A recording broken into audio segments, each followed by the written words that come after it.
இருக்கிறாங்களா, அவங்க கவலைப்படுறாங்களா, அவங்க பயப்படுறாங்களா, அவங்களோட அவங்களோட அந்த ஃபீலிங்ஸ் என்ன, அந்த ஃபீலிங்ஸை வந்து நாங்கள் சரியாக ஐடென்டிஃபை பண்ணாமல் போகிறது பேரண்ட்ஸ் என்ற வகையில், அல்லது பிள்ளைகளுடைய பாதுகாவலர்கள் என்ற வகையில் அதை நாங்கள் சரியாக ஐடென்டிஃபை பண்ணாமல் போகிறது பல சமயங்களில் பிள்ளைகளுடைய உளவியல்லையும் சரி, அவர்களுடைய மனநிலையிலையும் சரி, அவர்களுடைய நடத்தைகளில் பெரிய எதிர்மறையான தாக்கங்களை ஏற்படுத்தக்கூடியதாக காணப்பட முடியும். அந்த வகையில் இந்த விஷயம் பல சமயங்களில் நாங்கள் யாரும் வேண்டுமென்றே செய்கின்ற விஷயமாக இருக்க மாட்டாது. எங்களுடைய சூழ்நிலை காரணமாக, எங்களுடைய ஒரு அவசரம் காரணமாக நாங்கள் எங்கள் அறியாமல் செய்கின்ற ஒரு விஷயம் உண்டாகத்தான் மிக பெரும்பாலும் இந்த வகையான நடவடிக்கைகள் இருக்கின்றன. அப்போ இந்த இடத்துல நாங்கள் இந்த தலைப்பினூடாக மிக முக்கியமாக வலியுறுத்த வார விஷயம் என்னென்றால், எங்களோட ப்ரையாரிட்டி எதுவாக இருக்கணும்,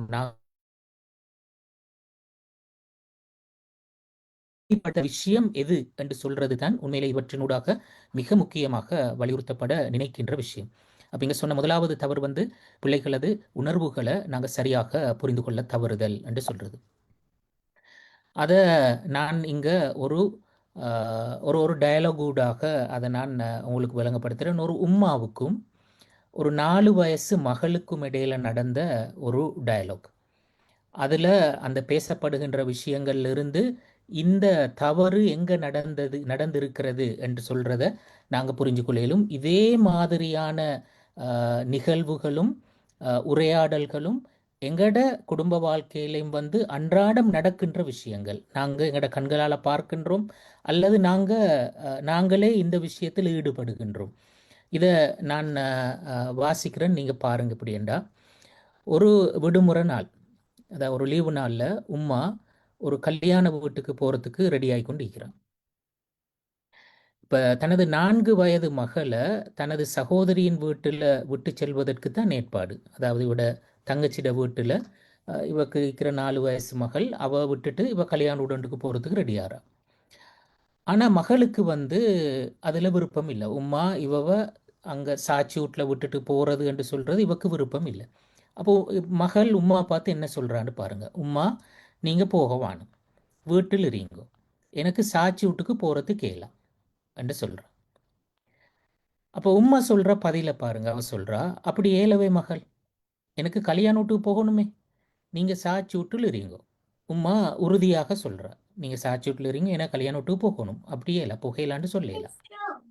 அப்போ திடீரென்று மகள் என்ன செய்கிறா, தரையில் புரண்டு அழத் தொடங்குறா. அவ கீழே விழுந்துக்கிண்டு அழுகிறதுக்கு தொடங்குறா. இப்போ உம்மா இந்த இடத்துல கோவப்படலை.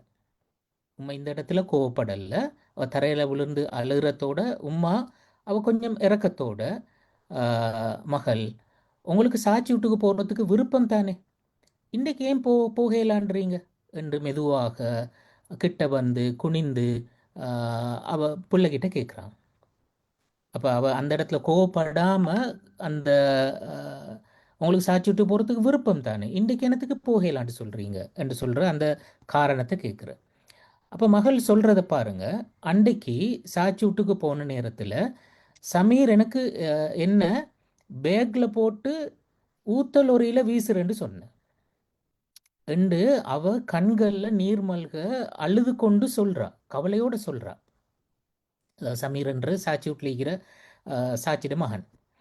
அவர் வந்து இவ ஒரு பேக்கில் போட்டு அந்த ஊருக்குள்ளே வருமே, ஊத்தகள் அல்றதுக்கு டிராக்டரோ லொரியோ அப்படி ஏதோ ஒன்று வருமே, அதில் வீசுற என்ன என்று சொல்லி அந்த விஷயத்துக்கு சொல்லித்தான் இவ அங்கே போகலான்னு சொல்கிற. இப்போ இதுக்கு உம்மாட பதில் எப்படி இருக்கிறது பொருத்தமாக இருக்கும். அப்போ உம்மா இப்படி பதில் சொன்னா, இதுக்கெல்லாம் பயப்படுறா, அவன் சும்மா பொய்க்கு பயம் காட்டுறான், அப்படி போட மாட்டான், என்னோட வாங்க, நான் உங்களை அங்கே விடுறேன், இப்படி சொல்கிறது சரியா? இதுக்கெல்லாம் பயப்படுறா, அவன் அப்படி அது பொய்க்கு பயம் காட்டுற விஷயம், அப்படியெல்லாம் போட மாட்டான், நீங்கள் வாங்க, நான் அவங்க அங்கே விட்டுட்டு போகிறேன் என்று இப்படி சொல்கிறது சரியா, அல்லது இப்படி பதில் சொல்கிறது சரியா? ஓ அப்படியா? சமீர் பேக்கில் போட்டு லொரியில் வீசுறேன்னு சொன்னா, அப்படி சொன்னால் யாருக்கு தான் பயம் வராது? இது போலத்தான் நான் சின்ன வயசுலேயும் நான் சின்னத்திலேயும் எங்கட மாமா ரோட்டில் விளையாடவானம் தன்னாசி பிடிச்சி கொண்டு வந்து பிடிச்சிட்டு போகும் என்று சொல்லி என்ன பயம் காட்டுவாங்க. எனக்கு அதுக்கப்புறம் ரோட்டில் போகவே பயம் தெரியுமா என்று சொல்லி மகளை பார்த்து உம்மா சொல்கிறா.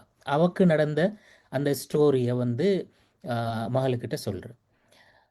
இப்போ அப்படி சொல்லிட்டு உம்மா தொடர்ந்து கேட்குறாண்டா, நான் வந்து சாட்சிக்கிட்டையும் சமயத்தையும் சொல்லவா எங்கட புள்ளைய இதுக்கு பிறகு சும்மா பயம் காட்ட வானம் என்று சொல்லி நான் சொல்லவா என்று உம்மா கேட்குறா.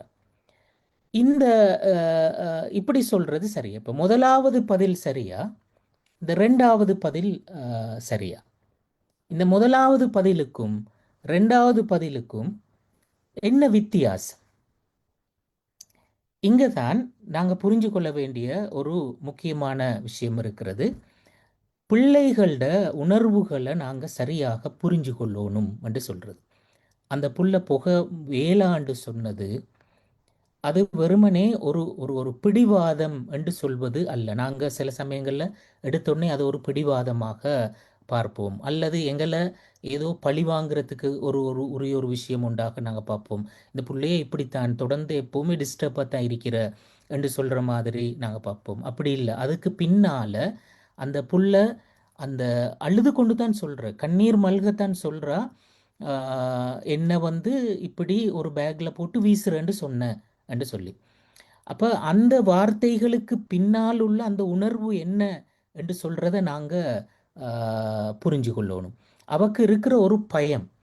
இப்போ இங்கே முதலாவது பதிலில் உண்மை சொல்கிற வந்து இதுக்கெல்லாம் போய் பயப்படுற, அப்படி செய்ய மாட்டான்னா நீங்கள் வாங்க நான் உங்களை விட்டுட்டு போகிறேன் என்று சொல்லி அப்படி சொல்கிற நேரத்தில் அந்த முதலாவது பதில் வந்து அவ அந்த பிள்ளைக்கிட்ட இருக்கிற அந்த பய உணர்வை ஏற்றுக்கொள்ளல, அதை அதை மறுக்கிற. அந்த அந்த பயத்தை வந்து நாங்கள் எக்ஸெப்ட் பண்ணல, நாங்கள் அதை மறுக்கிறோம். ஆனால் ரெண்டாவது பதில் அது வந்து அந்த புள்ளைட்டிக்கிற பயத்தை எக்ஸெப்ட் பண்ணுற. அது அதுக்கு பயப்படுறது நியாயம்தான்.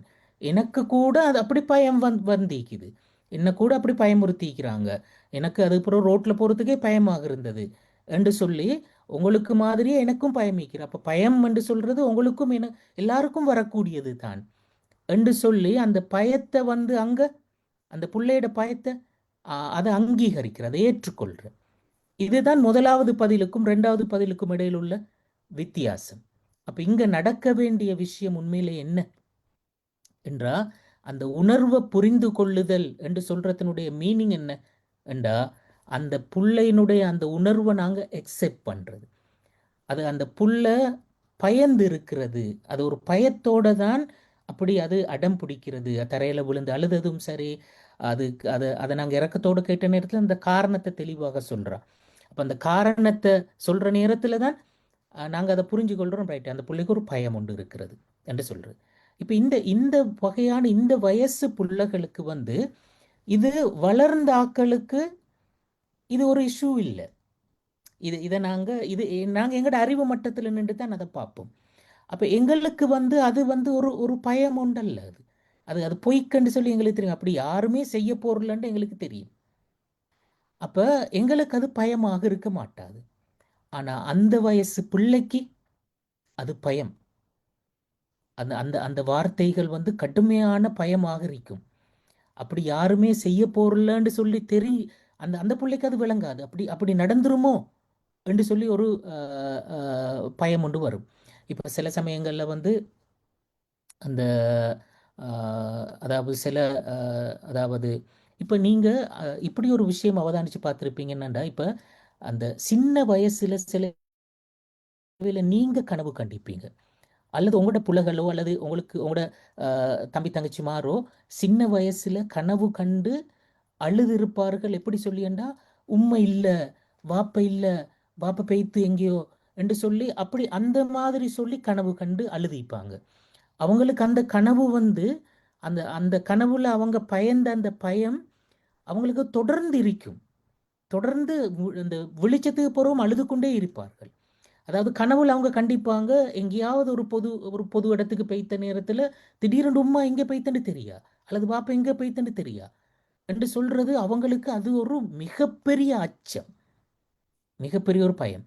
இப்ப இப்ப உண்மையிலே என்ன என்ன என்ன பொறுத்தவரை நான் அது போன்ற கனவு சின்னத்துல கண்ட ஞாபகம் எனக்கு இன்னும் இருக்குது. அதுல அந்த அந்த அந்த பயம் வந்து உண்மையிலே அது உடனே உடுபடாது. அது அது நீண்ட நேரம் போகும். பிறகு அதை நினைக்க நினைக்க பயமாக இருக்கும். அப்படி நடந்தா என்று சொல்ற மாதிரி பயமாக இருக்கும். அப்ப இந்த பயம் என்று சொல்றது இந்த வயசு பிள்ளைகளுக்கு சின்ன சின்ன நிகழ்வுகள் கூட பயமாக இருக்கிறது. ஒரு முறை ஒரு ஒரு ஒரு உம்மா என்னிடத்துல இதே மாதிரி ஒரு ஒரு சின்ன ஆம்பளை பிள்ளை உண்டு. ஒரு நான் நினைக்கிறேன் ஒரு 5 வயசுக்கிட்ட இருக்கும் ஒரு ஆம்பளை பிள்ளை உண்டு. ஒரு குறிப்பிட்ட அதாவது அந்த அந்த உம்மோட தம்பி அந்த தம்பி வீட்டுக்கு போறதுக்கு வந்து அவர் பயப்படுற அங்க புகையிலான்னு சொல்ற இவங்க விசிட் போறண்டாலும் அங்க போவானம் என்று சொல்ற வேற இன்னொரு மாமா வீட்டுக்கு போவோம் அங்க அந்த மாமா வீட்டுக்கு வரல என்று சொல்லி சொல்ற. அப்ப என்ன காரணம் என்று சொல்லி கேட்ட நேரத்துல அவரு வந்து அதை சொல்றல்ல ஒரு அப்போ ஒரு முறை என்கிட்ட வந்து அதை பற்றி கேட்ட நேரத்துல அவங்க புள்ளைய கூட்டிட்டு வரல அந்த உம்மா என்கிட்ட வந்து கேட்டு இப்படி ஒரு பிரச்சனை இருக்கிறேன்னு சொல்லி. அப்ப நான் வந்து சொன்னேன் என்னண்டா நீங்க கேளுங்க அந்த பிள்ளைகிட்ட மிச்சம் இரக்கமாக இது பண்ணி அந்த அந்த மாமட நல்ல விஷயங்களையும் சொல்லி போட்டுட்டு கேளுங்க என்ன என்று சொல்லி என்று. அப்ப அது அது அந்த உம்மக்கும் தெரிஞ்ச விஷயம்தான். அந்த மாமா வந்து சும்மா ஜோக்குக்கு அவரு பயமுறுத்துற என்னண்டா உன்னை வந்து காலால தூக்குவேன் நான் என்று சொல்லி நீ வா உன்னை நீ நீ வாவே எங்கள் வீட்டுக்கு வாவே நான் உன்னை காலால தூக்கி அந்த அந்த வீட்டில் இதில் போட்டு தொங்க வைக்கிறேன் என்று சொல்லி வீட்டு கூரையில கட்டி தொங்க வைக்கிறேன். இது சும்மா ஜோக்குக்கு செல்ற விஷயம். ஆனா அவனுக்கு அது கடுமையான பயம். அந்த மாமாண்டாலே அவர் காலால கட்டி தொங்க வச்சிருவார் என்ற ஒரு பயம். அப்ப இந்த மாதிரியான இந்த பயம் வந்து இருக்கிற அப்ப நாங்க அதை அக்செப்ட் பண்ணணும். அவங்களுக்கு அந்த பயம் இருக்கிறதுன்றதை ஏற்றுக்கொள்ளணும். அப்ப நாங்க பிள்ளைகளோட அந்த உணர்வுகளை புரிந்து கொள்ளுதல் அதை ஏற்றுக்கொள்ளுதல் என்று சொல்றது அது முக்கியமான விஷயம். இப்ப இங்க பாருங்க இந்த ரெண்டாவது பதிலுக்கு அந்த பிள்ளை எப்படி ரியாக்ட் பண்ணுவாரு. இப்ப இந்த இந்த சம்பவத்துல வந்து அந்த அந்த அந்த 4 வயசு மகள் எப்படி ரியாக்ட் பண்ணுவா. அப்ப அப்படி பதில் சொன்ன உடனே 4 வயசு மகள் என்ன சொல்லுவாண்டா அப்ப சரி நீங்க சாட்சிகிட்டையும் சமீர்கிட்டையும் வந்து சொல்லணுமா அப்படின்னு சொல்லி அப்படி அந்த கண்டிஷன் மாதிரி சொல்லுவாங்க அவங்க. நீங்க வந்து சொல்லணுமா அப்ப நான் சாட்சி வீட்டுக்கு போறேன் நீங்க கல்யாணத்துக்கு போங்க. அப்ப இந்த பதில் அந்த பிள்ளைகிட்ட இருந்து ஏன் வருகிறது இப்படியான பதில் அந்த பாசிட்டிவான பதில் வந்து ஏன் வருகிறது என்று சொன்னா இங்க வந்து நாங்க என்ன செஞ்சோம் அந்த பிள்ளையோட பயம் என்று சொல்ற அந்த நியாயமான உணர்வை நாங்க புரிந்து கொண்டோம் அதை நாங்க ஏற்றுக்கொண்டோம். அதே நேரத்துல அவக்கு சப்போர்ட்டாக நாங்க இருப்போம் என்று சொல்றதையும் நாங்க சொன்னோம். உங்களுக்கு நாங்க சப்போர்ட்டாக இருப்போம். நீங்க உங்களுக்கு உங்களோட அந்த அந்த பயத்துக்கு அதை இல்லாமாக்குறதுக்குரிய வேலை நாங்க செய்வோம். நான் உங்களுக்கு சப்போர்ட்டாக இருப்போம் என்று சொல்ற அந்த ஃபீலிங்கையும் அந்த பிள்ளைக்கு நாங்க கொடுத்தோம். இப்ப பிள்ளையோட மனசுல வந்து அந்த ஒரு ஒரு ரிலாக்ஸ் இருக்கும். அவ ஒரு ஆறுதலை ஃபீல் பண்ணுவான் ஒரு நிம்மதியை ஃபீல் பண்ணுவான் வளர்ந்தானே. அப்ப இந்த இந்த சப்போர்ட்டை கொடுக்குற நேரத்துல தான் அந்த நிம்மதியை அவ ஃபீல் பண்ணுவான். அந்த நேரத்துல நாங்க எதிர்பார்க்கிற விஷயம் அங்க நடக்கும். அப்ப அந்த பிள்ளைய கொண்டு வந்து சாட்சி வீட்டில் விடணும். அதுக்கப்புறம் நாங்க கல்யாணத்துக்கு போகணும். இப்ப இதுதானே எங்கட எங்கட ஷெட்யூல் அதுதானே எங்கட ஷெட்யூல் அதுதான். அப்ப எங்கட ஷெட்யூலை நாங்க செய்யறதற்கு வந்து அந்த புள்ளைய அடிக்கிறதோ அல்லது அந்த புள்ளைய வந்து வற்புறுத்துறதோ அல்லது இப்படியான வழிமுறைகள் ஊடாக வல்ல அதை நாங்க செய்யணும்.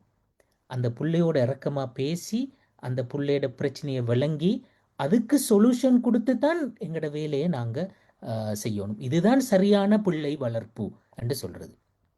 இதுல முதலாவது பதில் நாங்க சொன்னோம்டா அந்த புள்ளையோட ரியாக்ஷன் எப்படி இருக்கும்.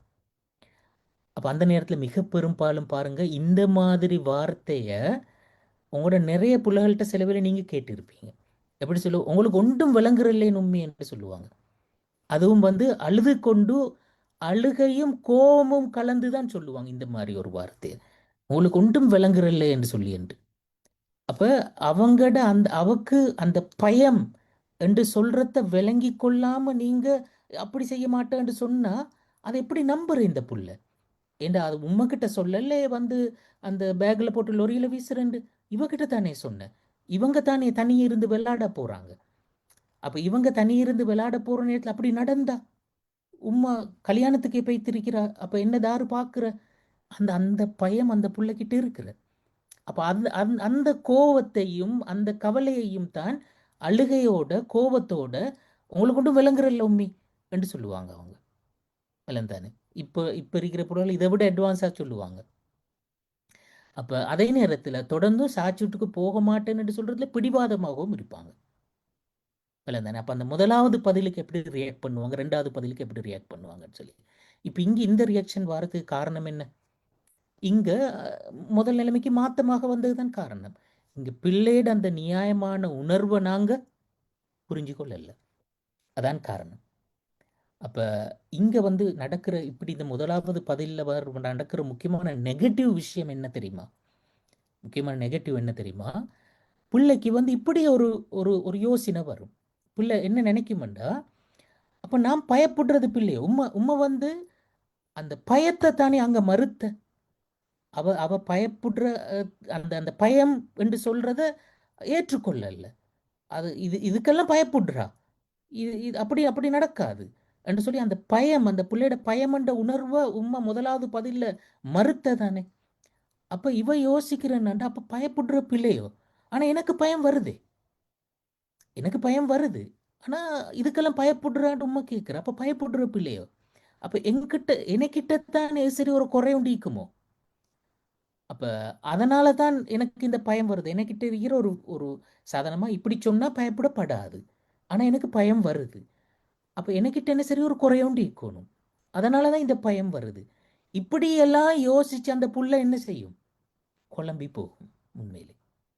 அப்ப இது வந்து அந்த அந்த அந்த புள்ளைக்கு வந்து உண்மையிலே அந்த இதனால நடக்கிற பிரச்சனை என்னன்னா, அந்த அந்த பிள்ளையோட நீண்ட கால நடத்தையில அது எப்படி ஒரு எதிர்மறையான தாக்கத்தை ஏற்படுத்தும் என்று சொன்னா, அந்த அ அந்த அந்த பிள்ளையோட எமோஷன்கள வந்து அந்த ஃபீலிங்ஸ எந்த சந்தர்ப்பத்தில எத வெளிப்படுத்தணும்?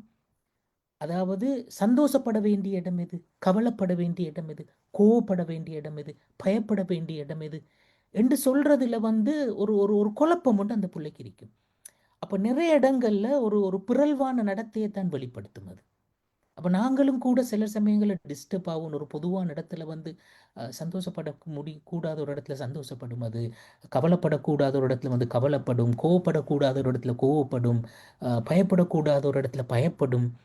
ஏண்டா நாங்க வந்து அந்த புள்ளையோட இயல்பாக அந்த அந்த உணர்வுகள் வெளிப்படுகின்ற நேரத்துல அதை எக்செப்ட் பண்ணல நாங்க.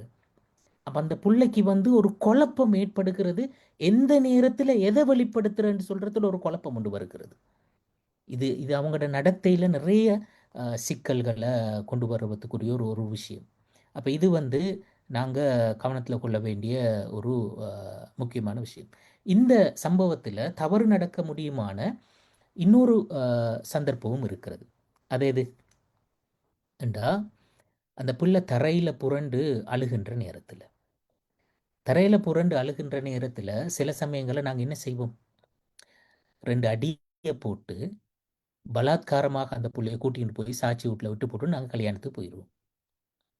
இதுதான் நாங்க செய்ற வேலையில ஆக மோசமானது. நாங்க அந்த முதலாவது பதிலிக்கிற அதை விடவும் இது மோசமானது. முதலாவது பதில் அந்த புள்ளையோட உணர்வை மறுத்தது. அதனோட மட்டும் நின்றுட்டு. இங்க வந்து அந்த உணர்வை மறுத்தது மட்டுமல்ல, அந்த பயத்தை வந்து நாங்க எக்ஸெப்ட் பண்ணாதது மட்டுமல்ல, அந்த பயத்துக்காக இந்த புள்ளைக்கு பனிஷ்மெண்ட்டும் கொடுத்திருக்கிறோம். அதான் இங்க நாங்க செஞ்ச வேலை. விளந்தானே? அப்ப அது அந்த இதை விடவும் முதலாவது பதிலை விடவும் மிக மோசமான ஒரு விஷயம் அது. நாங்க அப்படி அடிச்சு பலாத்காரமாக நாங்க கூட்டின்னு போய்த்து விடுறோம் என்று சொல்லி சொன்னோம்டா. அப்ப இந்த இப்படி நாங்க அடிச்சு அப்படி செஞ்சோம்டா என்ன நடக்கும் உண்மையிலே? அந்த பிள்ளைகளிடத்துல ஒரு விதமான முரட்டுத்தனம் வளருவதற்கும் பிடிவாத குணம் வளர்வதற்கும் அதுதான் காரணமாக இருக்கிறது.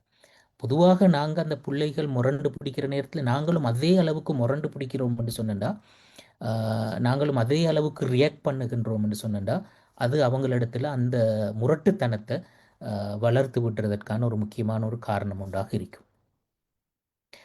அப்ப பேரண்ட்ஸாக நாங்கள் உண்மையில என்ன செய்யணும் இந்த மாதிரி சந்தர்ப்பத்தில்? அது மிச்சம் முக்கியமான. முதலாவது நாங்கள் புரிஞ்சு கொள்ள வேண்டிய விஷயம் என்னென்னா, ஒரு பிள்ளையோட உடல், அறிவு, இந்த வளர்ச்சியில் நாங்கள் கவனம் செலுத்துகிறோம் தானே. இப்போ நாங்கள் பிள்ளையிட அந்த சாப்பாடு கொடுக்குறோம், அந்த பிள்ளையோட ஆரோக்கியத்தை பார்க்குறோம், ஒரு சின்ன மாற்றம் வந்தாலும் நாங்கள் அதுக்கு மருந்தெடுக்கிறோம், சாப்பிடலாண்டா சாப்பாடு கொடுக்குறோம். அந்த அதில் எங்களுக்கு பெரிய ஒரு கன்சர்னிங்கிற பேரண்ட்ஸ் என்ற வகையில். அதே மாதிரி பிள்ளையோட அறிவு வளர்ச்சியில் அதுலேயும் எங்களுக்கு ஒரு பெரிய ஒரு கன்சர்ன் இருக்கிற. அந்த பிள்ளைய நாங்கள் அந்த பிள்ளை விளையாடுறதுக்கு கூட சந்தர்ப்பம் இல்லை. அந்த பிள்ளைய ஒன்று சுருக்கி அனுப்புவோம், ஹோம்ஒர்க் செய்ய வைப்போம், எல்லாம் நடக்கும். டீச்சர்ஸ்மாரோட எங்களுக்குள்ள ரிலேஷன்ஷிப் எல்லாம் மிச்சம் ஸ்ட்ராங்காக இருக்கும். அப்போ இந்த பிள்ளையோட அறிவு வளர்ச்சியில் நாங்கள் பெரிய அளவு கவனம் செலுத்துவோம். அவரது மன வளர்ச்சியிலையும் அதே மாதிரி நாங்கள் கவனம் செலுத்தணும். இதுவும் பெற்றோரனுடைய ஒரு கடமை. அதை நாங்கள் அறிஞ்சு கொள்ளணும். அதை எங்களோட மனசில் நாங்கள் கொள்ளணும். அப்போ ஒரு ஒரு மனிதன் இந்த 3 விஷயங்களினாலும் ஆனவன். மனிதனுக்கு உடம்பு ஒன்று இருக்கிறது, அறிவு ஒன்று இருக்கிறது, உள்ள மனசு என்று சொல்லி ஒன்று இருக்கிறது. அப்போ உடம்புட வளர்ச்சியில் கவனம் செலுத்துறது போல, அறிவு வளர்ச்சியில் கவனம் செலுத்துறது போல, மன வளர்ச்சியில் கவனம் செலுத்துறதும் மிச்சம் முக்கியமானது. அப்போ உடம்புக்கு நோய் வருவது போல, அறிவுக்கு நோய் வருவது போல, மனசுக்கும் நோய் வரும். அப்போ இப்போ உடம்புக்கு பாதிப்பு வருவது போல, மனசுக்கு பாதிப்பு வருவது போல, அந்த அறிவுக்கு பாதிப்பு வருவது போல, மனசுக்கும் பாதிப்பு வரும். அப்போ இந்த இந்த 3 விஷயங்களையும் நாங்கள் சரியாக பேலன்ஸ் பண்ணித்தான் எடுத்துகிட்டு போகணும். அடுத்தது, இது இது முக்கியமாக நாங்கள் கருத்தில் கொள்ளணும்டா. இப்போ இந்த சம்பவத்தோடு வச்சு பார்க்குற நேரத்தில் கல்யாண வீட்டுக்கு போகிறதுக்கு எங்களுக்கு ஒரு அவசரம் ஒன்று இருக்கிறது தானே. அதை விடவும் அந்த பிள்ளையோட மனநிலையை சரி செய்கிறது மிச்சம் முக்கியமானது. அதுதான் ப்ரையாரிட்டி கூட. நான் ஆரம்பத்திலே சொன்னேன், எது எது ப்ரையாரிட்டி எங்களுக்கு? எங்களுக்கு இந்த உலகத்தில் எல்லா உறவுகளை விடவும், அதாவது எங்களோட ஃப்ரெண்ட்ஷிப்பாக இருக்கையிலும், எங்களோட நட்புகளாக இருக்கையிலும், எங்களோட அந்த உறவுகளாக இருக்கையிலும், எங்களுக்கு கல்யாண ஊடாக இருக்கையிலும், எங்களோட ஜப்பாக இருக்கையிலும், எங்களோட தவாவாக இருக்கையிலும், இது எல்லாத்தையும் விடவும் எங்களோட ப்ரையாரிட்டி எது? எங்களோட பிள்ளைகள் என்று சொல்றது. அவங்களோட சரியான வளர்ச்சி என்று சொல்றது எங்களோட ப்ரையாரிட்டி. அப்போ கல்யாண வீட்டுக்கு போகிற அவசரத்தை விடவும் எங்களுக்கு ப்ரையாரிட்டி என்ன? எங்களோட பிள்ளைகள் என்று சொல்றதை நாங்கள் உணரணும். எங்களோட வாழ்க்கையில் மற்ற எல்லா அவசரங்களை விடவும் பிள்ளைகளுடைய அந்த மனநிலை என்று சொல்றது மிக முக்கியமானது. அடுத்தது, அப்போ அந்த அந்த நேரத்தில் உங்களோட வேலையை கொஞ்சம் தள்ளி வைங்க. அதில் வார லாஸ்ட் என்று சொல்றதுல எந்த பிரச்சனையும் இல்லை. அது ஒன்று பொருளாதார நஷ்டமாக இருக்கையிலும், அல்லது எது யாரும் கொஞ்சம் குறை நினைச்சு கொள்வாங்கன்ற மாதிரி ஒரு விஷயம் ஒன்று இருக்கையிலும், அப்படியெல்லாம் இருக்கையிலும். ஆனால் அது எல்லாத்தையும் விட அது அந்த உங்களோட பிள்ளைய நீங்கள் விட்டு போட்டு அதுக்கு முக்கியத்துவம் கொடுத்து போனீங்கன்னா, உங்களோட பிள்ளைகிட மனநிலையில் வரக்கூடிய நஷ்டம் அது அந்த பிள்ளையிட முழு வாழ்வையுமே பாதிக்கக்கூடிய ஒரு விஷயம் ஒன்றாக இருக்க முடியும். அப்போ அந்த வகையில் நாங்கள் எங்களோட வேலைகளை கொஞ்சம் தள்ளி வச்சு போட்டுட்டு பிள்ளையிட கம்ப்ளைண்ட் என்ன அதை கவனிக்கணும் முதலாவது. அப்போ அதை கொஞ்சம் பொறுமையாக, ஆறுதலாக, இரக்கமாக இருந்து அவங்களோட பேசணும். நாங்கள் விளையங்கொள்ளணும் என்னண்டா, எங்களோட பிள்ளைகள் தான் எங்களோட ஃபர்ஸ்ட் டியூட்டி. அடுத்ததெல்லாம் ரெண்டாவது தான். எங்களோட உறவுகளாக இருக்கையிலும், நட்புகளாக இருக்கையிலும், எங்களோட தவாவாக இருக்கையிலும், எங்களோட ஜப்பாக இருக்கையிலும், இது எல்லாமே அடுத்தது தான். ஏண்டா பேரண்ட்ஸ் என்ற வகையில் எங்களுக்கு அல்லாஹ் தந்த டியூட்டி அது. அல்லாஹ் தந்த டியூட்டி. அப்போ அந்த டியூட்டி தான் எங்களுக்கு முதலாவது. இது பற்றி மறுமையில் அல்லாஹு தாலா எங்கள்கிட்ட விசாரிப்பான் என்று சொல்கிறோம். மற்ற எல்லாமே இதற்கு அடுத்தது தான். அப்போ இதுதான் ஃபர்ஸ்ட் ப்ரையாரிட்டி என்று சொல்கிறேன், பிள்ளைகள் என்று சொல்கிறேன். அப்போ இதில் ஆக முக்கியமான இன்னொரு விஷயம், இதில் நான் 4வது சொல்லிக்கிற பாயிண்ட்டை பாருங்கள். பிள்ளையிட உடல்நிலை மாற்றங்களையும் அறிவு நிலை மாற்றங்களையும் எங்களுக்கு தெரிஞ்சு கொள்றதுக்கு வழி இருக்கிறது. இப்போ உடலில் நடக்கிற மாற்றங்கள் இப்போ சாதாரணமாகவே இப்போ இலங்கையில் அப்படி அந்த சிஸ்டம் இருக்கிறது தானே. அதாவது ஒருத்தர் கற்பம் தரிச்சத்தில் இருந்து அந்த புல்லை கிடைக்கிறதுக்கு வரையில், புல்லை கிடைச்சதுக்கு பிறகு எல்லாம் அந்த மிட்வைஃப் ஒன்று பார்த்து தொடர்ந்து கிளினிக் போய்த்து அவங்கள கைட் பண்ணி என்னென்ன செய்யணும், புல்லை கிடைச்சா என்ன செய்யணும், அந்த புள்ளையில நடக்கிற மாற்றங்கள் என்ன, அது எது நோய் அறிகுறி, எது நோய் அறிகுறி அல்ல என்று சொல்கிற அவ்வளோ நாலேஜும் அந்த பேரண்ட்ஸுக்கு கொடுக்கப்படுற, குறிப்பாக அந்த உம்மமாருக்கு கொடுக்கப்படுற. அப்ப அந்த புள்ளையனுடைய உடல் வளர்ச்சி சம்பந்தப்பட்ட அறிவை அவங்க பெற்றுக்கொள்றதற்கான வழி ஒன்று இருக்கிறது. அதற்கான சிஸ்டம் இருக்கிறது. அதே மாதிரி அந்த புள்ளையோட அறிவு வளர்ச்சியை உங்களுக்கு தெரிஞ்சு கொள்றதற்கான சிஸ்டம் இருக்கிறது. மொட்டசூரி இருக்கிறது, அந்த எல்கேஜி கேஜி அந்த இப்படி ஒவ்வொரு கேஜி இருக்கிற அதுக்கு அங்கே ஸ்கூலுக்கு போனீங்கன்னு சொன்னா அங்கே டீச்சர்ஸ்மார் அந்த ரிப்போர்ட்ஸ் அது இது எல்லாமே அந்த பிள்ளையோட அறிவு வளர்ச்சியை உங்களுக்கு அந்த நீங்களே பார்த்து தெரிஞ்சு கொள்ளலாம். உங்களுக்கே அது அடையாளங்களை சொல்லி தருவாங்க. இப்படி அந்த புள்ள இப்படி செஞ்சா, இப்படி வந்தா, இந்த குறைபாடு இருந்தா அவ வீக்காக இருக்கிற, இப்படி இருந்தா தான் நல்ல என்று சொல்ற எல்லா கிரைட்டீரியாவும் உங்களுக்கு தெரிஞ்சிருக்கும். அப்ப அந்த அதுக்கு சிஸ்டம் இருக்கிறது. ஆனா அந்த புள்ளையோட உளநிலை மாற்றங்கள் அறிவதற்கு என்ன சிஸ்டம், அதுக்கு என்ன வழி? உம்மமாருக்கு அது சம்பந்தமாக கொடுக்கப்படுகின்ற நாலேஜ் என்ன, அதை பெற்றுக்கொள்றதுக்கான வழி என்ன? பொதுவா எந்த பேரண்ட்டுக்கும் வந்து அதை தெரிஞ்சு கொள்றதற்கான வழி என்ன? இல்ல. அப்படி ஒரு சிஸ்டம் இல்லை எங்கள்கிட்ட. அப்ப குறைஞ்சபட்சம் எல்லா பேரண்ட்ஸ்டையும் ஒரு கடமை ஒன்று இருக்கிறேன்டா, இந்த சின்ன பிள்ளைகளுடைய உள மாற்றங்கள் தொடர்பாக அது அந்த உள பிரச்சனைகள் என்ன வரையிலும் அந்த உள வளர்ச்சி என்று சொல்றது என்ன, அந்த அதாவது ஒரு ஒரு பிள்ளையோட உள்ளம் என்று சொல்றது என்ன, உள வளர்ச்சி என்று சொல்றது என்ன, அதுல ஏற்பட முடியுமான பிறழ்வுகள் என்ன, அதோட அடையாளங்கள் என்ன, அதை எப்படி நாங்க அதுக்கான ட்ரீட்மெண்ட்டை நாங்க என்ன செய்யலும் என்று சொல்ற இந்த அடிப்படை அறிவை கட்டாயம் எல்லா பேரண்ட்ஸும் பெற்றுக்கொள்ளணும். ஏன்னா மற்ற ரெண்டுக்கும் உங்களுக்கு சிஸ்டம் இருக்கிற, இதுக்கு சிஸ்டம் இல்லை. இப்போ குறைஞ்சது நீங்களாக சரி அதை அல்லது நாங்களாக அதை தேடி பெற்றுக்கொள்றதற்கான ஒரு வழியை நாங்கள் கட்டாயம் எடுத்துக்கொள்ளணும். ஏனண்டா இப்போ இந்த இந்த அந்த இந்த சம்பவத்தில் நீங்கள் பாருங்க என்னண்டா, அது திட்டமிட்டு செய்யப்படுகின்ற தவறா அல்லது நாங்கள் தெரிஞ்சு கொண்டு செய்கின்ற தவறா? இல்லை, உண்மையிலே இந்த உளவியல் பிரச்சினை இது இது ஒரு உளவியல் பிரச்சினையால வருகின்ற ஒரு அம்சம் என்றது எங்களுக்கு தெரியாததுனால தான் இது நடக்குது. இப்ப இதுவே வந்து ஒரு உடம்பு சம்பந்தப்பட்டது ஒன்று சொன்னா நாங்க உடனே கால் பண்ணி பிள்ளைக்கு சோமில்ல எனக்கு வரையலான்னு சொல்லி சொல்லுவோம் தானே. பிள்ளைக்கு சோமில்லன்னு சொல்லி நிறைய நாங்க ஜொப்புக்கு லீவ் போடுவோம், போற பயணங்களை நாங்க கேன்சல் பண்ணுவோம். பிள்ளைக்கு சோமில்லைன்னு சொல்றோம், உடம்புட ஒரு பாதிப்பு வந்தா அல்லது பிள்ளைக்கு எக்ஸாம் என்று சொல்லி வந்து நாங்க நிறைய கல்யாண வீட்டுகளுக்கு போறத பல விஷயங்கள் எல்லாம் கேன்சல் பண்ணுவோம், பிள்ளைக்கு எக்ஸாம் என்று சொல்லி. இது எங்கட வீடுகள்ல அன்றாட நடக்கிற விஷயங்கள். புள்ளையோட இந்த உளவியல் பிரச்சினைக்காக வேண்டி நாங்க எதை கேன்சல் பண்றோம்? ஒன்று கேன்சல் பண்ணப்படுறது என்ன எங்களுக்கு தெரியா, அது அது ஒரு பிரச்சனை என்பது எங்களுக்கு தெரியா. அங்கதான் இருக்கிற அந்த தவறு அங்கதான் இருக்கிற.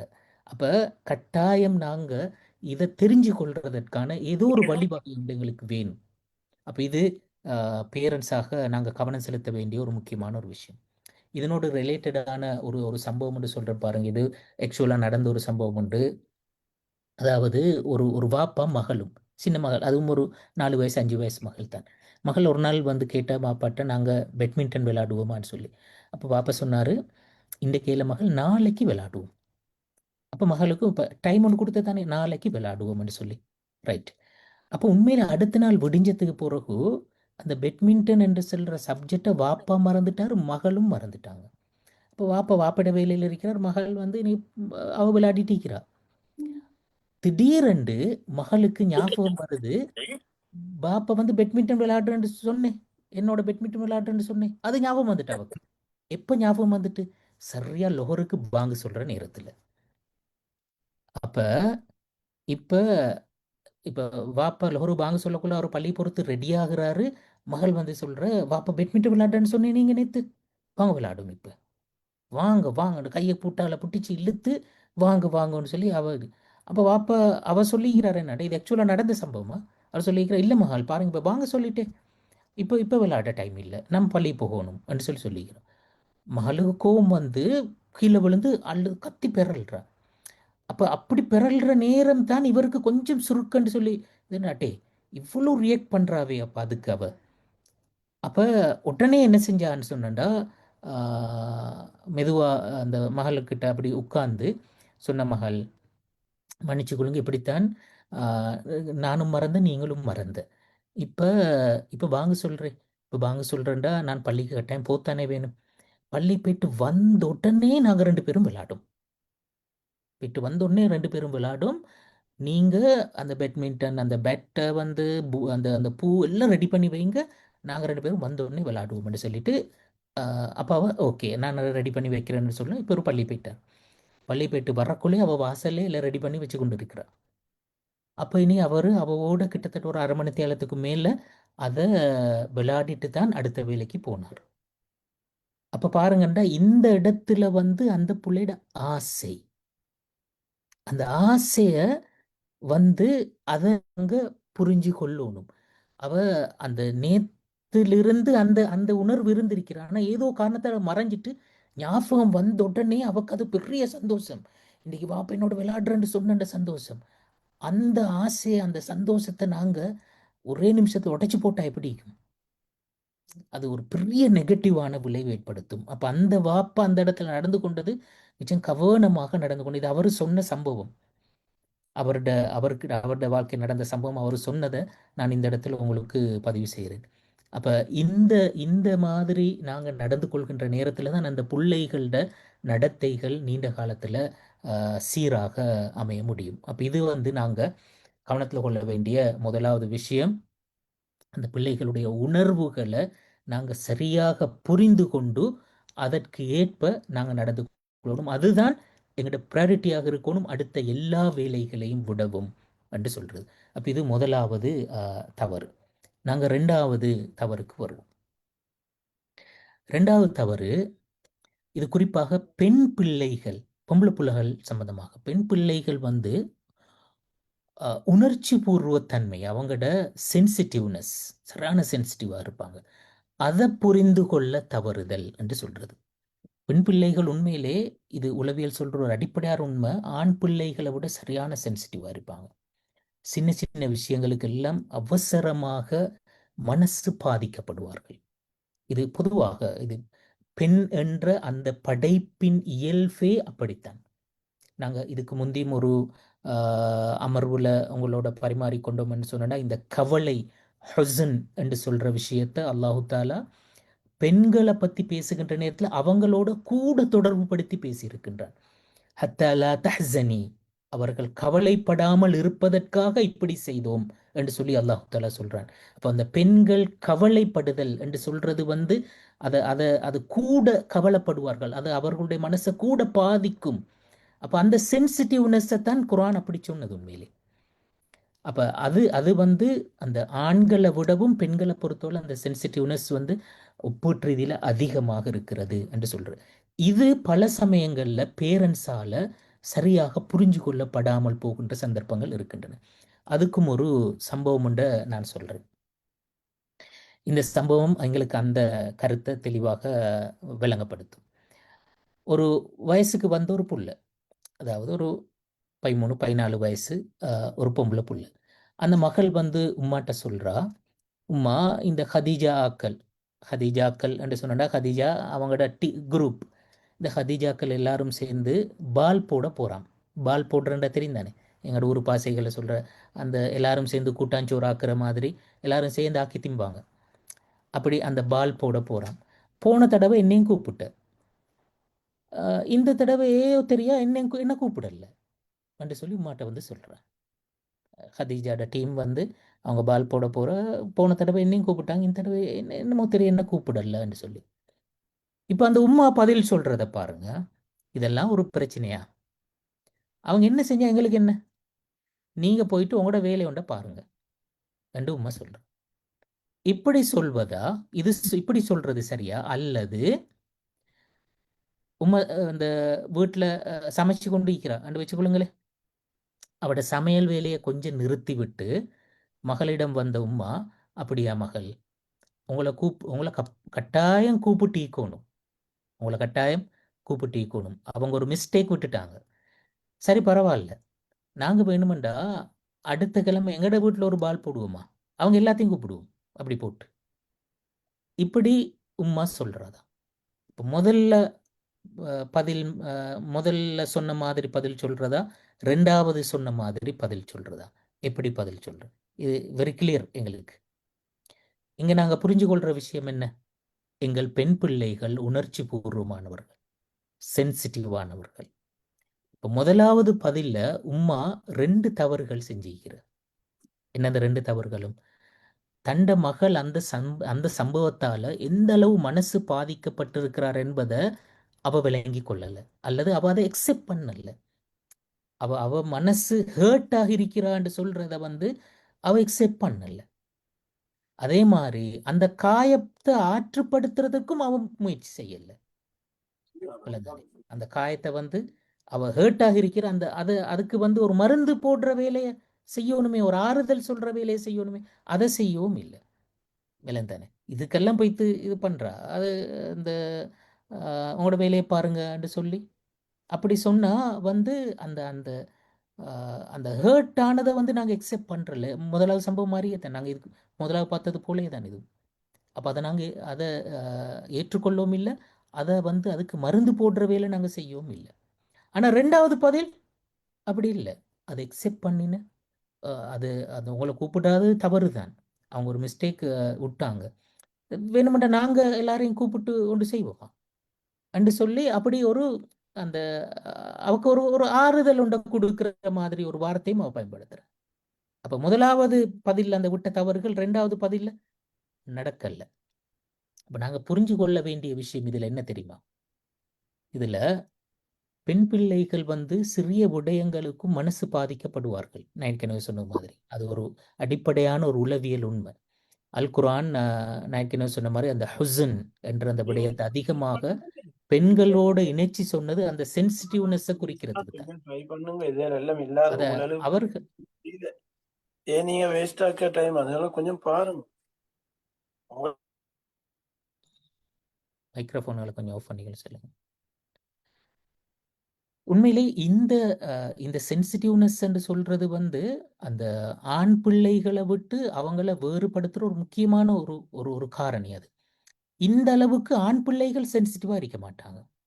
அதாவது சில விஷயங்களை அது அது அவங்கள பெரிய அளவு மனசை பாதிக்காது, பெரிய அளவு மனசை அந்த பாதிக்காது. பொதுவாக சொல்வார்கள்டா, உளவியல்ல சொல்ற ஒரு முக்கியமான விஷயம் இந்த மனசு பாதிக்கப்படுதல் என்று சொல்றது. ஆணுக்கும் பெண்ணுக்கும் உள்ள அந்த டிஃபரெண்ட் சொல்ற நேரத்துல கிட்டத்தட்ட ஆணை விட 8 மடங்கு அதிகம் பெண் பிள்ளைகளை பொறுத்தவரையில். பொதுவாக ஆண் பெண் பெண்களை பொறுத்தவரையில் 8 மடங்கு அதிகம் என்று சொல்லுவார்கள். அப்போ ஒரு ஒரு ஒரு சிறிய நிகழ்வு ஒரு ஆண் அதை கடந்து போய்த்துருவான். ஆனா ஒரு அந்த அந்த சிறிய நிகழ்வு அந்த பெண்ணை அந்த இடத்துல நிக்க வச்சிரும். அதை பத்தி நிறைய யோசிச்சு கொண்டே இருப்பார்கள், அதை தொடர்ந்து பேசிக்கொண்டே இருப்பார்கள். அது அவங்களுக்கு அதை அந்த மறக்கிறது கஷ்டமாக இருக்கும். இப்ப இந்த அந்த அப்ப அந்த சென்சிட்டிவ்னஸ் தான் அதுக்கு காரணம். அப்ப அல்லாஹ்ட படைப்பியல்புல வந்த ஒரு விஷயம் இது. இதை நாங்க புரிஞ்சு கொள்ளுவோம். அப்ப இது பேரண்ட்ஸாக இந்த உண்மையை புரிஞ்சு கொள்ளணும். பெரும்பாலும் உம்மா மாதிரி இந்த விஷயத்தை புரிந்து கொள்ற. நான் இங்க அந்த சம்பவத்துல உம்மா மகள் உரையாடலை கொண்டு வந்தாலும் பெரும்பாலும் உம்மா மாதிரி இதை புரிஞ்சு கொள்றேன். ஆனா வாப்பமாரோ அல்லது அடுத்த ஆண்களோ இதை புரிஞ்சு கொள்றதுக்கான வாய்ப்பு மிச்சம் குறைவு. அவங்க புரிஞ்சு கொள்ற விதம் ஒப்பிட்டுறதுல மிகவும் குறைவு. ஏன்னா அவங்க அவங்கட இடத்துல நின்று தான் அதை கூட பார்க்கறது. இதுல என்ன இது என்று சொல்ற மாதிரி பார்ப்பாங்க. ஏன்னா அவங்களுக்கு அது பெரிய அளவு எஃபெக்ட் பண்ணல, அதை அவங்கள ஹேர்ட் பண்ணல அது. அப்ப அதனால அவங்க அதை பெரிய ஒரு விஷயமா பார்க்க மாட்டாங்க. இதை விட்டு தட்டி போட்டு சும்முறீங்கன்னு சொல்லி சொல்லுவாங்க. ஆனால் அது அந்த பெண்களை பொறுத்தவரையில, மகள்மாரை பொறுத்தவரையில அல்லது பெண் பிள்ளைகளை பொறுத்தவரையில அவங்களுக்கு அது மிக கடுமையாக ஹேர்ட் பண்ணி இருக்கு. அந்த மாதிரி சின்ன சின்ன விஷயங்கள் கூட. பின்ன இந்த மாதிரி இது இது குறிப்பாக இது ஒரு வகையான ஒதுக்குதல் தானே. அதாவது அந்த டீம்ல அவங்களுக்கு இடம் உண்டு இல்லை, அவங்களுக்கு ஸ்பேஸ் இல்லை, அவங்கள யாரும் கணக்கெடுக்கிறது இல்லை, அவங்கள எல்லாரும் ஒதுக்குறாங்க. இந்த ஒதுக்குதல் என்று சொல்றது இருக்கிறதே, இது ஆண்களுக்கும் ஹர்ட் பண்ணும். உண்மையில இது இந்த ஒதுக்குதல் ஆண்களுக்கும் ஹர்ட் பண்ணும். அது பெண்களுக்கு ஆண்களை விட நான் சொன்ன 8 மடங்கு கூட உண்டு. அப்ப அது அந்த பாதிப்பு ஆண் செலவேல் அதுல இருந்து அவசரமா மீண்டு வருவான். அவனுக்கு அதை மறந்து போய்த்துருவான் அல்லது கணக்கெடுக்காம செலவேல விட்டுருவான். ஆனால் பெண்களுக்கு அது மிகப்பெரிய பாதிப்பாக இருக்கும் அந்த ஒதுக்குதல் என்று சொல்றது. அப்ப இங்க முக்கியமா இன்னொரு விஷயம் பிள்ளைங்கொள்ளணும்டா, குறிப்பாக தாய்மார்கள் இப்படி ஒரு ஒரு ஒரு விஷயத்தால் ஒரு பொம்பளை பிள்ளை ஹேர்ட் ஆனு வைங்களே, அவங்க இந்த கவலைய யாரோட ஷேர் பண்ணுவாங்க? வாப்போட போய் ஷேர் பண்ணுவாங்களா? இல்ல. உம்மாவோட தான் வந்து ஷேர் பண்ணும். உம்மாட்ட தான் வந்து பேசுவாங்க. இதுதான் ரியல். இப்ப அதிகமா நான் பார்க்குறேன்னு வந்து, இப்ப எனக்கு 4 பொம்பள புள்ள தான் இருக்கு. அப்ப அந்த நெறைய விஷயங்கள் வந்து அந்த புள்ளைகள் என்னோட நெறைய ஷேர் பண்ணுவாங்க. நெறைய என்னோட பேசுவாங்க, என்கிட்ட கேட்பாங்க. இந்த மாரி விஷயங்கள் நெறைய இருக்குது. என்னோட மிச்சம் க்ளோஸ் தான். ஆனா நான் அவதானிச்சிருக்கிறேன், குரூஷுவலான மேட்டர்ஸ வந்து என்னோட அவங்க பேசுறல்ல. உம்மாட்ட தான் பேசுவாங்க பேசுது. அப்ப உம்மா ஊடாகத்தான் எனக்கு அது தெரிய வாரு. அப்ப உண்மையிலே அந்த மனசு பாதிக்கப்படுகின்ற விஷயங்கள் இருக்கிறதுவே, அத அவங்க தாயோட தான் டிஸ்கஸ் பண்றாங்க. தாய்கிட்ட தான் போய்த்து அதுக்கு ஆறுதல் தேடுறாங்க. அப்ப அந்த நேரத்துல அவங்களுக்கு நாங்க ஆறுதலாக இருக்கிறது தான் மிச்சம் முக்கியமானது. அவங்க ஹர்ட் ஆகி இருக்கிறாங்கன்றத நாங்க விளங்கி அதை ஏற்றுக்கொள்ளணும். அது உண்மையிலே இது ஹர்ட் ஆகுற மேட்டர் தான் என்று சொல்றத நாங்க எக்ஸெப்ட் பண்ணணும். அவங்க அவங்க மனசு பாதிக்கப்பட்டது சரிதான் என்று சொல்றத நாங்க எக்ஸெப்ட் பண்ணணும். அந்த அவங்க வந்து பேச வாரத்த ஒரு எரிச்சலாக, டிஸ்டர்பாக பார்க்கப்படாது. விளங்குதானே? இப்ப இந்த மாதிரி தவறு ஒரு தாயிடமிருந்து எப்ப வருகிறது தெரியுமா? இந்த விஷயத்த எரிச்சலா பார்க்குற, அல்ல டிஸ்டர்பா பார்க்குற இது தவறு. இப்ப நான் அந்த ஹேண்டில் பண்ணின ஒரு ஒரு ஒரு ஒரு ஒரு கேஸ்ல நான் பார்த்தேன் என்னன்னா, அப்படி தாய் வந்து எரிச்சலாக அல்லது அத டிஸ்டர்பாக பார்த்த அதுக்கான காரணம் என்னன்னு சொல்லி நான் பார்க்குற நேரத்துல உண்மையில எனக்கு ஆச்சரியமாக இருந்த அந்த அவக்கு வந்து ஃபோன்ல ரீல்ஸ் பார்க்குறதுக்கு டைம் இல்ல. அதனால. இவங்க வந்து எந்த நேரம் அ வந்து அ அ இவ வந்து ஃபோன் பார்த்துக் கொண்டிருக்கக்குள்ளயோ, அல்லது இவ கட்டில்ல சார்ந்து அந்த ஃபோன்ல இருக்கிற நேரத்திலயோ, அவங்க வந்து அவங்களோட பிரச்சனைய சொல்ல வார. எனக்கு ஃப்ரீ ஆயிக்கிறதுக்கு ஒரு டைம் உண்டு இல்ல, என்று சொல்லி அப்படித்தான் அந்த தாயுடைய அந்த முறைப்பாடு இருந்தது. அவ சொல்ற ஜஸ்டிஃபிகேஷன் அதுதான். ஏன் நான் இத கேட்கல? என்று சொல்றதுக்கு அது அது அவட ஜஸ்டிஃபிகேஷன். பாருங்க எப்படி இருக்கிறேன்னு சொல்லி. அப்ப எங்கட வந்து பிரையாரிட்டி எங்க இருக்கி? நாங்க எதுக்கு முக்கியத்துவம் கொடுக்கிறோம் என்று சொல்றது. அப்ப அப்ப நாங்க இது ஒரு நாளும் அந்த எரிச்சலோட டிஸ்டர்ப் ஆன ஒரு விஷயம். எங்கட பிள்ளைகள் தான் எங்கட சொத்து. அத செய்வது தான் எங்கட கடமை. அவங்கள சரியா வளர்க்கிறது தான் எங்கட கடமை. அப்ப அதுல அவங்கட இந்த மன வளர்ச்சிய, அதுல வரக்கூடிய பாதிப்புகள அதுக்கு மருந்திடுகின்ற வேலை, அத நாங்க கவனிக்கின்ற வேலை என்று சொல்றது மிக முக்கியமான ஒரு பார்ட். எங்கட பேரண்டிங், எங்கட பிள்ளை வளர்ப்பு என்று சொல்ற அந்த விஷயத்துல அந்த பார்ட் வந்து வெரி இம்பார்ட்டன்டான பகுதி. அத பல சமயங்கள்ல நாங்க அந்த ரோல சரியாக ப்ளே பண்றல்ல என்று சொல்றது நாங்க விடுகின்ற ஒரு பெரிய தவறு. அப்ப நாங்க செய்ய வேண்டியது என்ன இந்த மாதிரியான ஒரு சந்தர்ப்பத்துல? எந்த வேலையானாலும் அத கொஞ்சம் வைத்துட்டு மகள்ட பிரச்சனைய கேட்கறதுக்கு நாங்க உட்கார்ந்துருவோம். அவசரம், டென்ஷன் எதுவும் இல்லாம பேசணும் மகளோட. அவர்கள் மனம் திறந்து பேசுறதுக்கு விடணும். இடையில இடமறிப்பு செய்யக்கூடாது.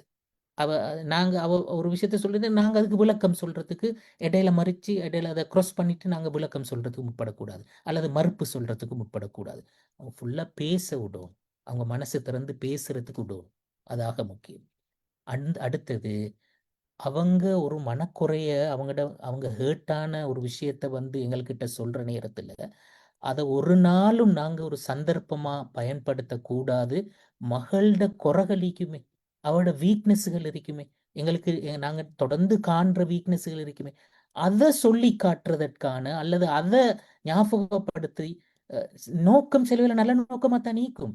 ஆனாலும் அத அத அ இந்த ஞாபகப்படுத்துறதுக்கோ, அல்ல அத சொல்லி அத திருத்திக் கொள்ளணும்னு சொல்றதற்கோ, உரிய ஒரு சந்தர்ப்பமாக அத பயன்படுத்தக்கூடாது. இல்லைங்க தானே? அது உங்களோட மேல் உள்ள ட்ரஸ்ட், நம்பிக்கைய அந்த புள்ளைக்கு இல்லாமலாக்கிரும். ஏன்னா அது வளர்ந்த புள்ள தானே. சின்ன புள்ள இல்ல. டீனேஜ்ல இருக்கிற ஒரு புள்ள. அப்ப அந்த புள்ளைக்கு அந்த அந்த ட்ரஸ்ட் முக்கியம். உம்மகிட்ட நான் பேசுற நேரத்துல உம்மா என்ன புரிந்து கொள்கின்றா? என்ன விளங்கிக் கொள்றா? என்று சொல்ற அந்த அந்த அந்த நம்பிக்கைய நாங்க குடுக்கணும். அது முக்கியம். அதே நேரத்துல ஒரு நாளும் அவ கிரிட்டிசைஸ் பண்ண வேணாம். அவ விமர்சிக்க வேணாம். அவ சொல்ற ஒரு விஷயத்துக்கு வந்து அந்த அந்த டயலாக வந்து நீங்க ஒரு ஆர்கியூமென்ட்டா மாத்திக்கொள்ள வேணாம். விளங்குதானே? அது அப்ப எந்த ரிசல்ட்டையும் தராது. அவ கிரிட்டிசைஸ் பண்றதோ அல்லது அது ஒரு ஆர்கியூமெண்ட்டா அவ சொல்றதுக்கு நீங்க ஒரு கவுண்டர் ஒரு கருத்து சொல்ற அப்படி அந்த மாதிரி ஒரு ஆர்கியூமெண்ட்டாக அதை மாத்திக்கொள்ள வேணும். அப்படி மாத்திக்கொண்டா அந்த அவ உங்கள்ட்ட வந்ததனுடைய பர்பஸ் அப்படியே இல்லாம போய்த்திரும். அவ அதே அதே மனக்கவலையோட அதே காயத்தோட தான் அவ தொடர்ந்து இருப்பா. அது அப்ப அந்த பேரண்ட்ஸோட அந்த பேரண்ட்ஸ் பிள்ளை அந்த ரிலேஷன்ஷிப் கூட அங்கன பாதிக்கப்படுறதுக்கான ஒரு காரணமாக அமையும். இந்த சந்தர்ப்பத்தில் நாங்க செய்ய வேண்டிய ஆக முக்கியமான ஒரு விஷயம் என்ன? மகள்ட நல்ல பண்புகளை நாங்க எடுத்து காட்டும். உங்கள்ட்ட எவ்வளோ நல்ல விஷயம் இருக்கிற மகள், நாங்க எவ்வளோ இருக்கிற அப்ப அதையிட்டு நீங்க சந்தோஷப்படுங்க, நீங்க திருப்திப்படுங்கன்னு சொல்லி அதே மாதிரி மகள்ட நல்ல விஷயங்களை பாராட்டுறதற்கு ஒரு சந்தர்ப்பமாக நாங்க அதை எடுத்துக்கொள்வோம். அது அந்த அந்த பிள்ளையோட அந்த மனசுல உள்ள காயங்களை ஆற்றுகின்ற ஒரு விஷயம் உண்டாக இருக்கு. அடுத்தாக முக்கியமான இன்னொரு விஷயம் என்னன்னா, நாங்க ரெகுலராக ஒரு குறிப்பிட்ட காலத்துக்கு ஒரு வீக்குக்கு ஒருக்கவோ அல்லது ஒரு அந்த மாசத்துக்கு ஒருக்கவோ பிள்ளைகளோட பேசுறதற்கான ஒரு சந்தர்ப்பத்தை நாங்க எப்பவுமே வச்சுக்கொள்ளணும். நான் வளமையாக நிறைய இந்த குடும்ப அமர்வுகளை நான் சொல்ற ஒரு விஷயம் ஒன்று இருக்கிறேன்டா, ஒரு ஃபேமிலி பார்லிமெண்ட் ஒன்று வேணும்னு சொல்லி.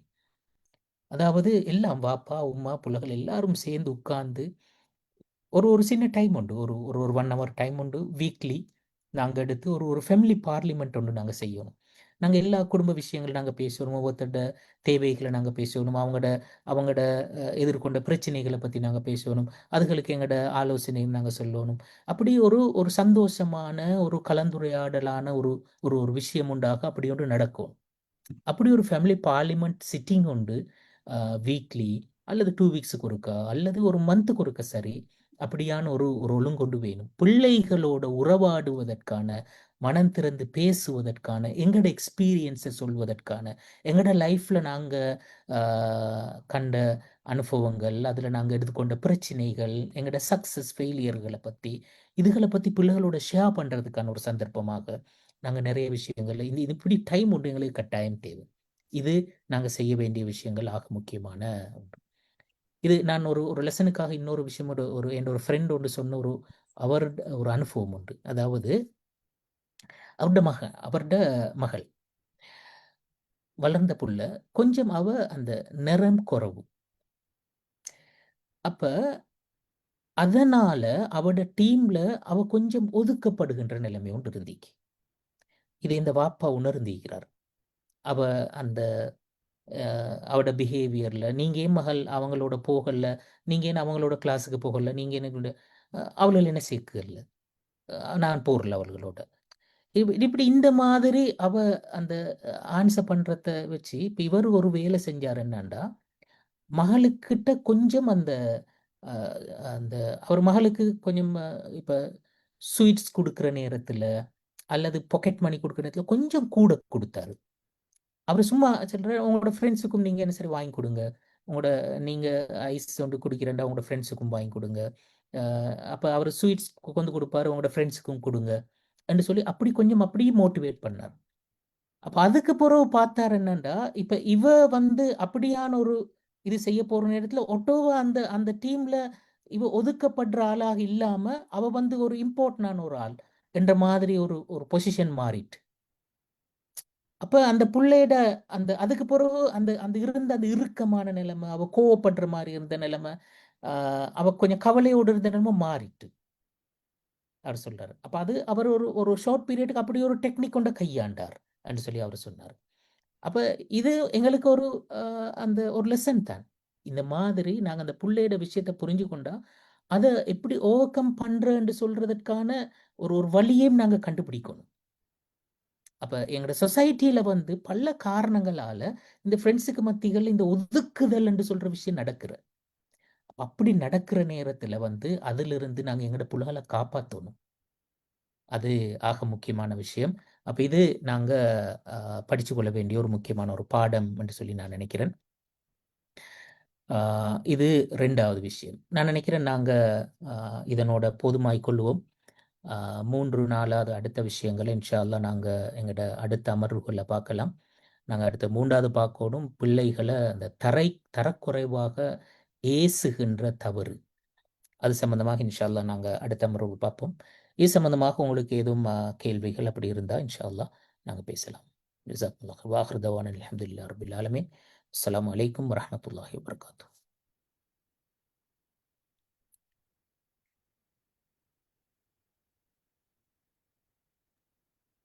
இது தொடர்பாக கேள்விகள் கேட்க விரும்புகிறவங்க இந்த சந்தர்ப்பத்தை பயன்படுத்திக் கொள்ளலாம். உங்களுக்கான ஒரு நிமிட நேரம் வழங்கப்படுகிறது.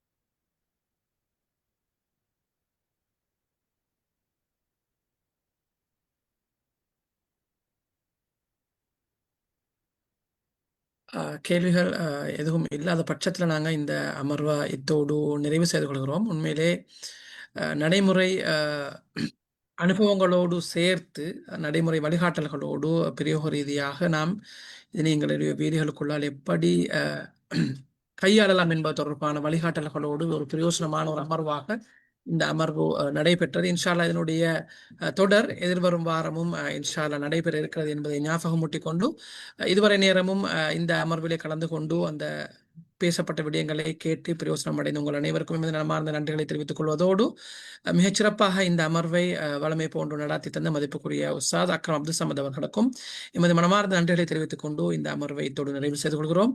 வாஹிர் தவானா அல்ஹம்துலில்லாஹி ரப்பில் ஆலமீன். அஸ்ஸலாமு அலைக்கும் வரஹ்மத்துல்லாஹி வபரகாத்துஹு.